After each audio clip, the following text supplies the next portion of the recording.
പതാകയിൽ വീശിയ കുളിർക്കാറ്റേ, തീനാവുകളാൽ പറന്നിറങ്ങിയ ധീരോദാത്തതയേ, വരണേ തിരുസഭയിൽ ഇനിയും തീവിതറാ പുതിയൊരു അഭിഷേകം തരണേ പ്രേഷിതരിൽ. ആദിയുഷസ്സിൻ വിജയ പതാകയിൽ വീശിയ കുളിർക്കാറ്റേ, തീനാവുകളാൽ പറന്നിറങ്ങിയ ധീരോദാത്തതയേ, വരണേ തിരുസഭയിൽ ഇനിയും തീവിതറാ പുതിയൊരു അഭിഷേകം തരണേ പ്രേഷിതരിൽ. ഏകരക്ഷകനാമേശുവിനെ സധീരം പ്രഘോഷിപ്പാൻ പാവന റൂഹാ നീയരുളണമേ വീണ്ടും പെന്തക്കുസ്താ. അത്ഭുതങ്ങൾ അടയാളങ്ങൾ ഇന്നും സാക്ഷ്യം നൽകാൻ ദൈവപിതാവേ നീ പകരണമേ വീണ്ടും പെന്തക്കുസ്താ, വീണ്ടും പെന്തക്കുസ്താ. വീണ്ടും പെന്തക്കുസ്ത. Praise the Lord.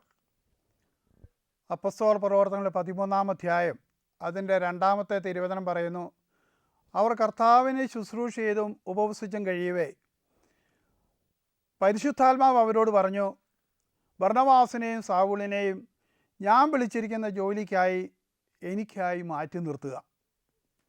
പ്രിയപ്പെട്ടവരെ, ദൈവ ശുശ്രൂഷ എന്ന് പറയുന്നത് പരിശുദ്ധാത്മാവ് ഓരോരുത്തരെയും വിളിച്ച് നിയോഗിക്കുന്നതാണ്.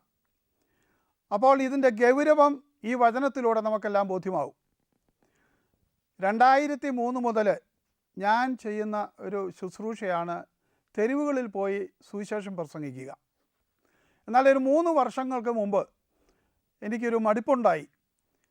ഈ മൈക്ക് തൂക്കി തോളിൽ നടക്കുമ്പോൾ തോളിന് വേദന, വിഷമങ്ങൾ, അങ്ങനെ പലവിധ ബുദ്ധിമുട്ടുകളും എനിക്ക് ഉണ്ടാകാൻ തുടങ്ങിയതോടുകൂടി ഞാനിത് ദൂര സ്ഥലങ്ങളിൽ പോയി പ്രസംഗിക്കുന്നതൊക്കെ ഒന്ന് കുറയ്ക്കാൻ വേണ്ടി ഒരു തീരുമാനമെടുത്തു.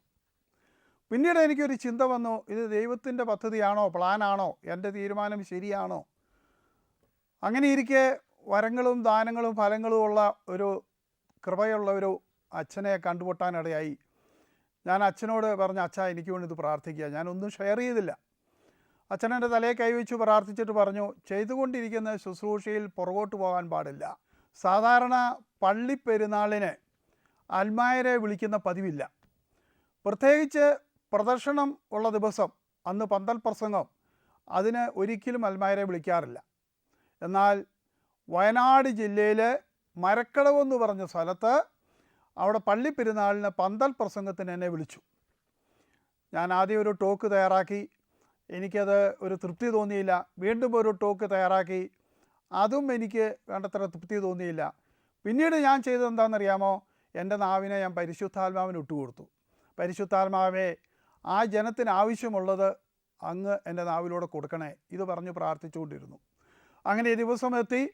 അങ്ങനെ വീട്ടിൽ നിന്ന് ഞാൻ ഒരുങ്ങി ഇറങ്ങുമ്പോൾ എൻ്റെ ഗേറ്റിൻ്റെ മുന്നിൽ ഒരു ചെറിയ മദ്യക്കുപ്പി കിടക്കുന്നു.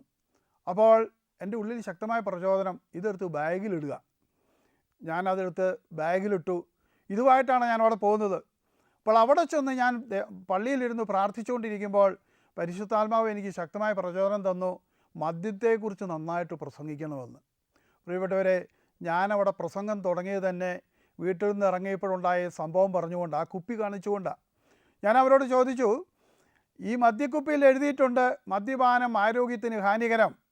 ആരോഗ്യത്തിന് ഹാനികരമായൊരു ഭക്ഷണ സാധനം അല്ലെങ്കിൽ കുടിക്കുന്ന ഒരു കൂൾ ഡ്രിങ്ക്സോ എന്തും ആയിക്കൊള്ളട്ടെ, അത് ഉണ്ടാക്കാനോ കൊടുക്കാനോ പാടുണ്ടോ? ഇല്ല. ഒരു ഹോട്ടലിൽ മനുഷ്യൻ്റെ ആരോഗ്യത്തിന് ഹാനികരമായ ഭക്ഷണം ഉണ്ടാക്കി അത് കൊടുത്താൽ എന്താ സംഭവിക്കുക നമുക്കറിയാം. ആ ഹോട്ടൽ റെയ്ഡ് ചെയ്യും. അത് അടച്ചുപൂട്ടിക്കും, അവരുടെ പേര് കേസെടുക്കും. പ്രിയപ്പെട്ടവരെ, ഇങ്ങനെ ശക്തമായ നിയമങ്ങളുള്ള ഈ രാജ്യത്ത് ഇങ്ങനെ മനുഷ്യന് ഹാനികരമായ, അവൻ്റെ ആരോഗ്യത്തിന് ഹാനികരമായ വസ്തു ഉണ്ടാക്കി അത് വിതരണം ചെയ്യുകയാണ്. ഇത് പറഞ്ഞുകൊണ്ടാണ് ഞാൻ അവിടെ പ്രസംഗം ആരംഭിച്ചത്. ഈ പ്രസംഗം കഴിഞ്ഞപ്പോൾ സ്റ്റേജിൽ 2 അച്ഛന്മാരുണ്ടായിരുന്നു. ആ അച്ഛന്മാർ വന്ന് എനിക്ക് ഷേക്ക് ഹാൻഡ് തന്നിട്ട് പറഞ്ഞു, ഇവിടെ ആവശ്യമുള്ള പ്രസംഗമായിരുന്നെന്ന്. എന്താ കാരണമെന്നറിയാമോ? വ്യാജമദ്യക്കാരുടെ പർദീസയാണ് അവിടെ. പ്രിയപ്പെട്ടവരെ, എൻ്റെ നാവിനെ പരിശുദ്ധാത്മാവിന് വിട്ടുകൊടുത്തപ്പോൾ പരിശുദ്ധാത്മാവ് ആവശ്യമുള്ളത് എന്നെക്കൊണ്ട് പ്രസംഗിപ്പിച്ചു അവിടെ. ഇത് പരിശുദ്ധാത്മാവിൻ്റെ പ്രവർത്തനങ്ങളിൽ കൂടുതൽ ബോധ്യം കിട്ടുവാനും പരിശുദ്ധാത്മാവിന് തന്നെ സമർപ്പിക്കാനും പരിശുദ്ധാത്മാവിൻ്റെ നിയന്ത്രണങ്ങൾക്കനുസരിച്ച് ജീവിക്കാനുള്ള ഒരു ശക്തമായ പ്രചോദനം ഇതിലൂടെ എനിക്ക് ലഭിച്ചു. അപ്പോൾ പെന്തക്കോസ്ത ദിനം ആചരിക്കാനായിട്ട് ഒരുങ്ങിക്കൊണ്ടിരിക്കുന്ന നമ്മൾ ഈ പരിശുദ്ധാത്മാവിൻ്റെ പ്രവർത്തനങ്ങളെക്കുറിച്ച് കൂടുതൽ അവബോധമുള്ളവരാവുകയും കൂടുതൽ പരിശുദ്ധാത്മാവിൻ്റെ നിറവിനായിട്ട് പ്രാർത്ഥിക്കുകയും ചെയ്യേണ്ടിയിരിക്കുന്നു. റോമാക്കാർക്ക് എഴുതിയ ലേഖനം 8-ാം അധ്യായം 14-ാമത്തെ തിരുവചനം പറയുന്നു, ദൈവാത്മാവിനാൽ നയിക്കപ്പെടുന്നവരെല്ലാം ദൈവത്തിൻ്റെ പുത്രന്മാരാണെന്ന്. അപ്പോൾ ദൈവാത്മാവിനാൽ നയിക്കപ്പെടുന്നവരെ ദൈവത്തിൻ്റെ പുത്രന്മാരും പുത്രികളുമാകുന്നുള്ളൂ. അവിടെ ദൈവത്തിൻ്റെ ആത്മാവിനാൽ നിറഞ്ഞ് ആത്മാവിനാൽ നയിക്കപ്പെടുന്നവരായി നമുക്ക് മാറാം. അതിനായിട്ട് നമുക്ക് പ്രാർത്ഥിക്കാം. വീണ്ടും പെന്തക്കോസ്താ. പരിശുദ്ധാത്മാവേ, എഴുന്നള്ളി വരണമേ.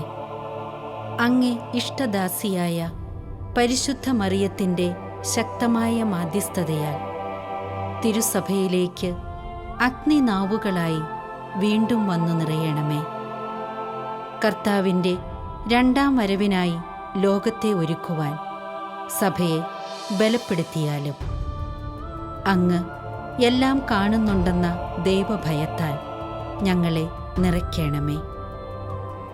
സഭാമക്കളായ ഞങ്ങളെല്ലാവരും എന്നും കർത്താവിൻ്റെ മഹത്വത്തിനായി അധ്വാനിക്കുവാൻ കൃപ നൽകണമേ. ആമേൻ.